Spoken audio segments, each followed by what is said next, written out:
बहुत दिन पूर्वे महाराष्ट्र रे एक छोट गाँव में रामदास नामक जने युवक रहउथिले। पिलादिनरु रामदास धार्मिक थिले। से तांको पितामाता सेवा करुथिले, ऋषि मानक ठारु कहानी शुणुथिले एवं ईश्वरଙ୍କ भक्ति रे निजको बुड़ाई रखुथिले। भक्ति एवं आध्यात्मिक साधना पाई तांको जीवन उत्सर्ग करिथिबारु गाँ लोक माने तांको भक्त रामदास बोली डाकुथिले। रामदासଙ୍କ मनरे सबु बेले गोटिए प्रश्न रहुथिला, परमेश्वरଙ୍କ प्रति प्रकृत भक्ति कौन एवं केबे एहार फल मिलिथाय। से अनेक सन्थ एवं पंडितଙ୍କ सह साक्षात करी एही रहस्य को बुझीबाकु चेष्टा करुथिले। गोटिए दिन जने प्रसिद्ध सन्थ गाँ को आसिले। रामदास खोलाखोली भावरे तांको सहित तांकर कौतूहल बांटिले। सन्थ उत्तर देले, प्रकृत भक्ति ताहा जेउथिरे मन बाणी एवं कार्य सबकिछि ईश्वरଙ୍କ प्रति समर्पित होइथाय। फलाफल विषय रे चिंता कर नाही, भक्ति रे मग्न रुह। रामदास सन्थଙ୍କ कथा को हृदयंगम कले। से दिन राति भजन एवं कीर्तन रे निजर समय बिताइबाकु लागिले।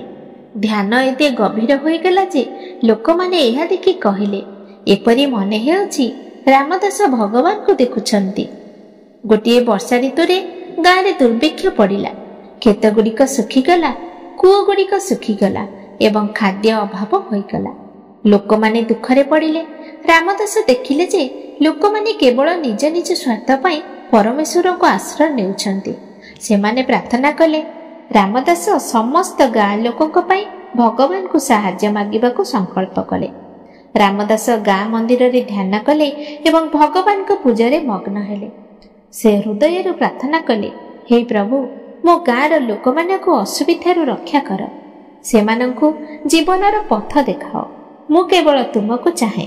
मु जने भक्त, मोर निज स्वार्थ पाई मु आपण को ध्यान करूनी। लगातार 3 दिन धरी रामदास उपवास और ध्यान कले। तृतीय दिन से गाँ कूओ को गले।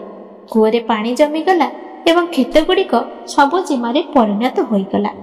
लोक माने आश्चर्य होईगले एवं प्रभुंक प्रशंसा करबाकु लागिले। रामदास समस्तंकु बुझाइले, एहा भगवान को आशीर्वाद एवं भक्तिर फल केवल धैर्य, भक्ति एवं समर्पण द्वारा मिलिथाय।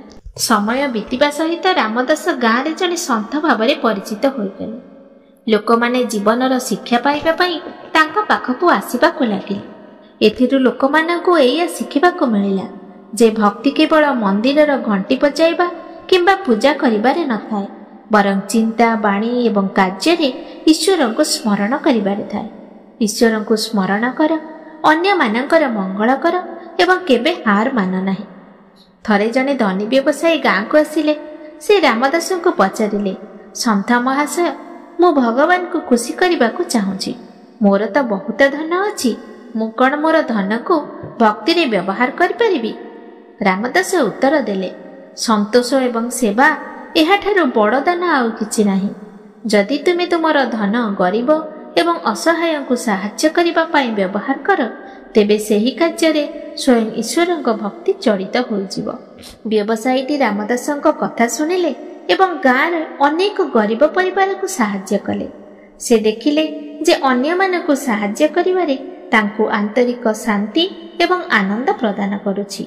एहा थिला रामदासଙ୍କ लक्ष्य।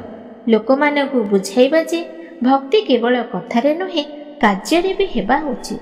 दिने जने वृद्धा गाँ को आसिले। से रामदासଙ୍କୁ पचारिले, सन्थ महाशय, मु मो जीवन रे अनेक पाप करिछि, भगवान कौन मते क्षमा करिदेबे? रामदास हसी हसी कहिले, हे माता, ईश्वर असीम दयालु। जदि तुमर हृदय सत्य एवं तुमे अनुताप करुछ, ईश्वर तुमको निश्चय क्षमा कर। मने रख, भक्तिर कौनसी समय सीमा नाही। तुमे जेकोसी समय रे ईश्वरଙ୍କ पाखକୁ फेरी पारिबो। रामदासଙ୍କ भक्ति एवं शिक्षा जोगु गाँ रे ईश्वरଙ୍କ प्रति विश्वास वृद्धि पाइला।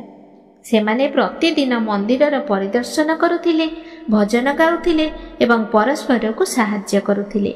रामदास प्रदर्शन करिथिले जे प्रकृत भक्ति केवल मंदिर पर्यंत सीमित नुहे, बरं जीवनर प्रत्येक कार्य एवं आचरण रे रहिबा उचित। समय सहित रामदासଙ୍କ नाम सारा राज्य रे व्यापीगला। तांकर शिक्षा व्यापीगला। लोक माने तांको आश्रय नेबाकू ଦୂର ଦୂରାନ୍ତରୁ ଆସିଲେ।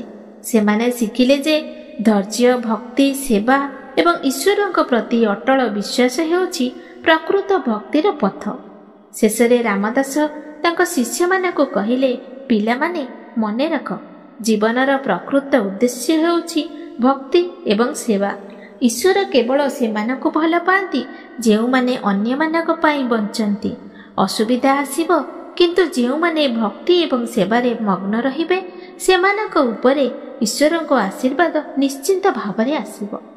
ଏହିପରି ରାମଦାସଙ୍କ କାହାଣୀ ଆଜି ମଧ୍ୟ ଆମକୁ ଶିକ୍ଷା ଦିଏ ଯେ ପ୍ରକୃତ ଭକ୍ତି କେବଳ ଦେଖାଇବାରେ ନୁହେଁ, ବରଂ ବିଶ୍ୱସ୍ତତା, ସେବାରେ ଥାଏ।